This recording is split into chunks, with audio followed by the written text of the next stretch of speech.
আসসালামু আলাইকুম। Drug and hair টক চ্যানেলে আপনাদের স্বাগত। আপনারা এতক্ষণে টাইটেল আর থাম্বনেল দেখে বুঝে গিয়েছেন আমরা কতটা গুরুত্বপূর্ণ একটি বিষয় নিয়ে আলোচনা করতে যাচ্ছি। আমাদের দেশে অনেকগুলো জন্ম নিয়ন্ত্রণ পদ্ধতি রয়েছে, কিন্তু এতগুলো পদ্ধতির মধ্যে ঠিক কোন পদ্ধতিটা কোন কাপলদের জন্য সবচেয়ে ভালো সেই সম্পর্কে আমাদের অনেকেরই ধারণা নেই। আমাদের দেশের বিভিন্ন হসপিটাল বা ক্লিনিকগুলোর দিকে তাকালে অ্যাবর্শনের নানা ঘটনা দেখা যায়। এই অ্যাক্সিডেন্টগুলো হয়ে থাকে সাধারণত জন্ম নিয়ন্ত্রণ পদ্ধতির সঠিক ব্যবহার না জানার কারণে। আজকে আমরা আলোচনা করব জন্ম নিয়ন্ত্রণের কী কী পদ্ধতি রয়েছে আর কোন পদ্ধতিগুলো কোন কাপলদের জন্য সবথেকে বেশি ভালো বা সেফ সেই বিষয় নিয়ে। ভিডিওটি শুরু করার আগে আপনাদের কাছে আমার ছোট্ট একটি রিকোয়েস্ট, স্বাস্থ্য বিষয়ক বিভিন্ন ভিডিও বা বিভিন্ন ওষুধ সম্পর্কে বিস্তারিত জানতে আমাদের চ্যানেলটিকে সাবস্ক্রাইব করে আমাদের সাথেই থাকবেন। প্রথমেই আমরা জানব জন্ম নিয়ন্ত্রণের কী কী পদ্ধতি রয়েছে। জন্ম নিয়ন্ত্রণের সবচেয়ে কমন যে পদ্ধতিটি রয়েছে সেটি হলো কন্ডম আর OCP. OCP means oral contraceptive pill.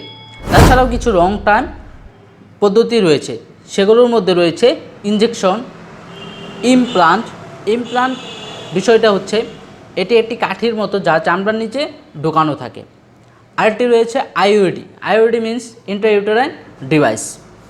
তাছাড়াও কিছু স্থায়ী পদ্ধতি রয়েছে। স্থায়ী পদ্ধতিগুলোর মধ্যে ছেলেদের ক্ষেত্রে রয়েছে ভ্যাসেকটমি আর মেয়েদের ক্ষেত্রে রয়েছে টিউবেক্টমি। তো বন্ধুরা, এই যে এতগুলো পদ্ধতি রয়েছে, এই পদ্ধতিগুলোর মধ্যে কোন পদ্ধতিটি সবচাইতে বেস্ট কোন কাপলদের জন্য সেটা বাছাই করা সবচাইতে বেশি গুরুত্বপূর্ণ।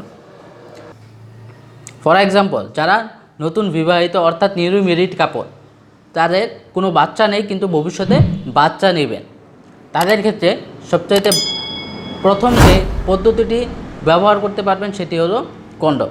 কিন্তু কন্ডম ব্যবহারে কিছুটা ঝুঁকি থেকে যায়, কেননা কন্ডমের ফেডার রেট 15%। তাই কন্ডম ব্যবহারের পাশাপাশি আপনাকে আরেকটি পদ্ধতি ব্যবহার করতে হবে, সেটি হলো ওসিপি মানে ওরাল কন্ট্রাসেপটিভ পিল গ্রহণ করতে হবে। ওরাল কন্ট্রাসেপটিভ পিল যদি কেউ সঠিক নিয়মে খেতে পারে তাহলে তার কনসিভ হওয়ার সম্ভাবনা একেবারেই থাকবে না, কেননা ওরাল কন্ট্রাসেপটিভ পিলের ফেডার রেট 0.1%। আর যারা বিয়ে করেছেন বেশ কয়েক বছর হয়েছে, তাদের 1 থেকে 2টা বাচ্চাও রয়েছে, কিন্তু তারা বর্তমানে আর বাচ্চা নিতে চাচ্ছেন না, কিন্তু ভবিষ্যতে বাচ্চা নিতেও পারেন এমন পরিকল্পনা করতেছেন, তাদের জন্য সবচেয়ে ভালো হবে লং টাইম কিছু পদ্ধতি রয়েছে সেগুলো ব্যবহার করা। লং টাইম পদ্ধতি ব্যবহার করার পর যারা পরবর্তীতে বাচ্চা নেবেন তখন লং টাইম পদ্ধতিগুলো বন্ধ করে দিলে পরবর্তীতে আবার কনসিভ করতে পারবেন। লং টাইম পদ্ধতিগুলোর মধ্যে রয়েছে ইনজেকশনটা আপনার প্রতি 3 মাস পর পর ব্যবহার করতে হবে। তাছাড়াও আরেকটি রয়েছে ইমপ্লান্ট একটি ডিভাইস যেটি চামড়ার ভিতরে ঢুকানো থাকে। তাছাড়াও আরেকটি ডিভাইস রয়েছে আইওডি ইন্ট্রাইউটেরাইন ডিভাইস, যেটি জরায়ুর ভিতরে ঢুকানো থাকে। এই ডিভাইসগুলো আপনাকে 5 থেকে 7 বছর পর্যন্ত প্রোটেক্ট দেবে। এখন বলবো কিছু স্থায়ী পদ্ধতির কথা, অর্থাৎ যেসব কাপড়রা একটু বয়স্ক রয়েছে বা তাদের 2 থেকে 3টা বা 4টা বাচ্চা রয়েছে, তারা ফিউচারে আর কোনো বেবি নেবেন না এমন পরিকল্পনা করছেন, এই পদ্ধতিগুলো শুধুমাত্র তাদের জন্য।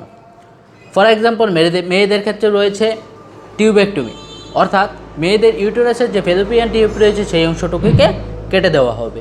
আর পুরুষদের ক্ষেত্রে রয়েছে ভ্যাসেকটমি। এই স্থায়ী পদ্ধতিগুলো স্বামী বা স্ত্রী দুজনের মধ্যে যে কোনো একজনের গ্রহণ করলেই চলবে। তো বন্ধুরা, যদি আমাদের আজকের ভিডিওটি আপনাদের ভালো লেগে থাকে তাহলে অবশ্যই ভিডিওটা একটি লাইক, কমেন্ট ও শেয়ার করবেন আর আমাদের চ্যানেলটি সাবস্ক্রাইব করে আমাদের পাশেই থাকবেন। পরবর্তীতে নতুন কোনো ভিডিও নিয়ে আসবো আপনাদের জন্য। সেই পর্যন্ত আপনারা সবাই ভালো থাকুন, সুস্থ থাকুন। আসসালামু আলাইকুম।